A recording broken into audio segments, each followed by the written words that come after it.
What's going on, y'all? Machiavelli Mills TV. I'm glad to be reporting this news. Shortstop Tim Anderson, formerly of my Chicago White Sox, has signed a 1-year, $5 million deal with the Miami Marlins. And I'm elated for this brother. I'm rooting for Tim Anderson for sure.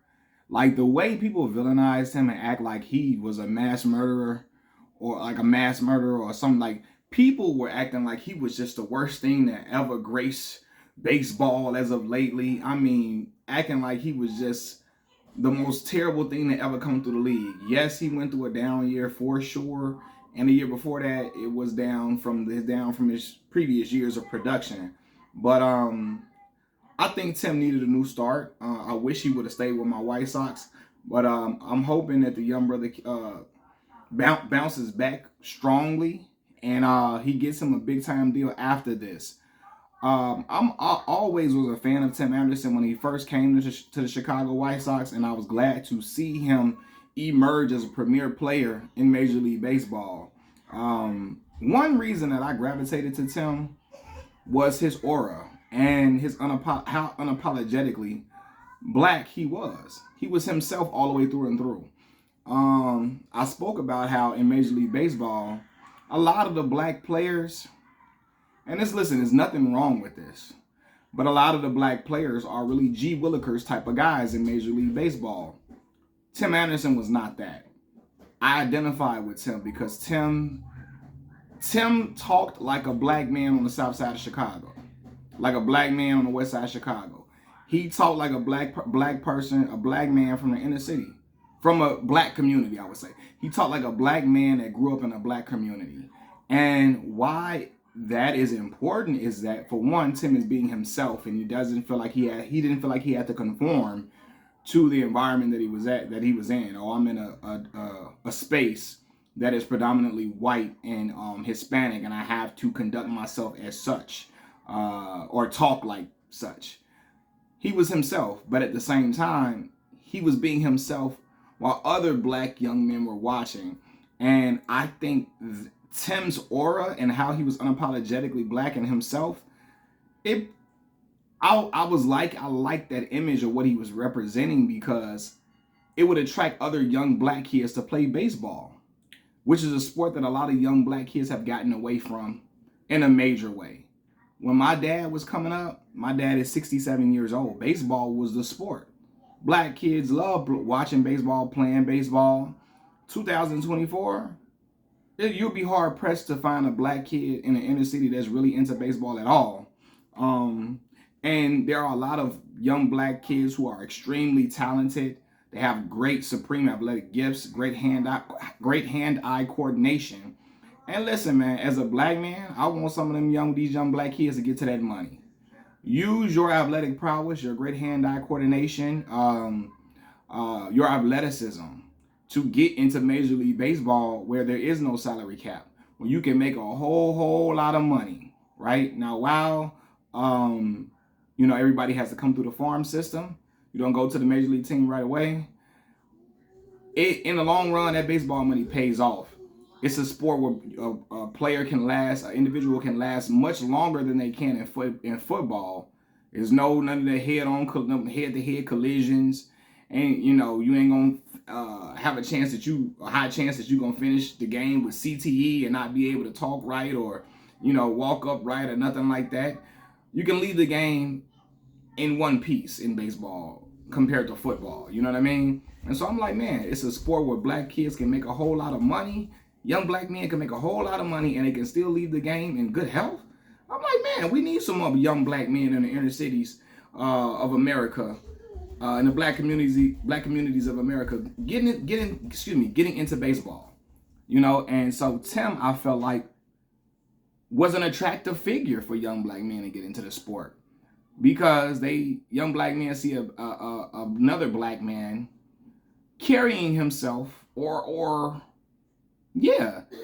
carrying himself like the black men that we grew up around, and say, man, okay, I can be cool, I can still be myself and play baseball and still be accepted.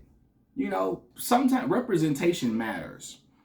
While you have other black players in the league, there are some black kids that probably wouldn't relate to them as much because a lot of them, one, either grew up not in black communities, so they don't have the swagger or they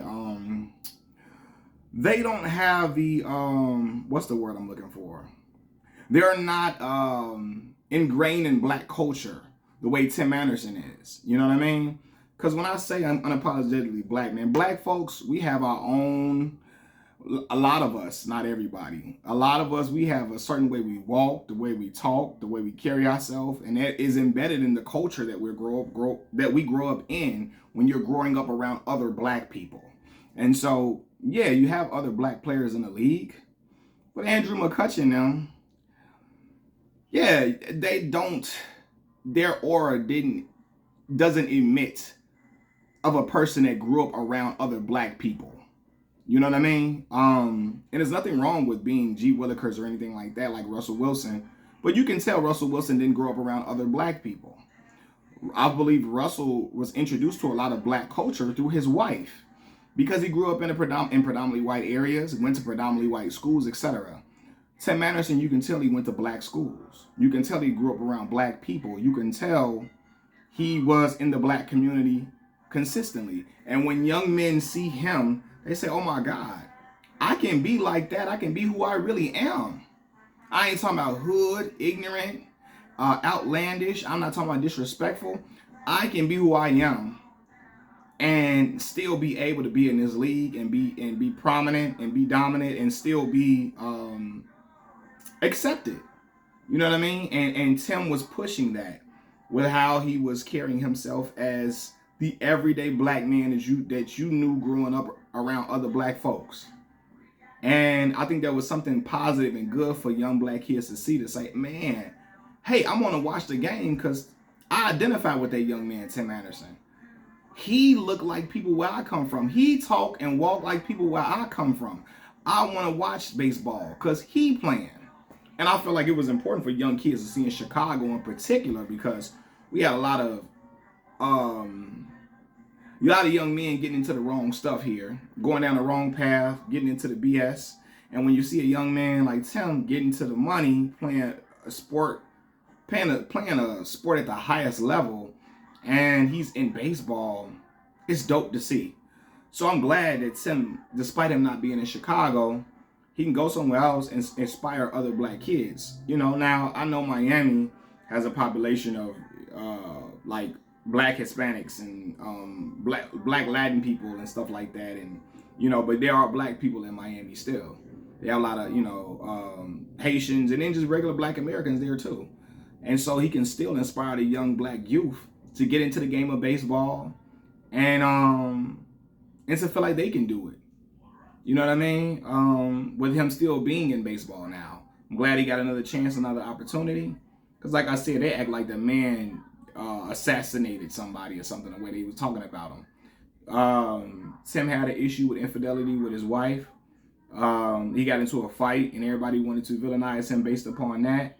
And I think Tim is a really good dude, a good brother, man. And I'm glad he getting another opportunity and he can be able to show what he can offer to a team.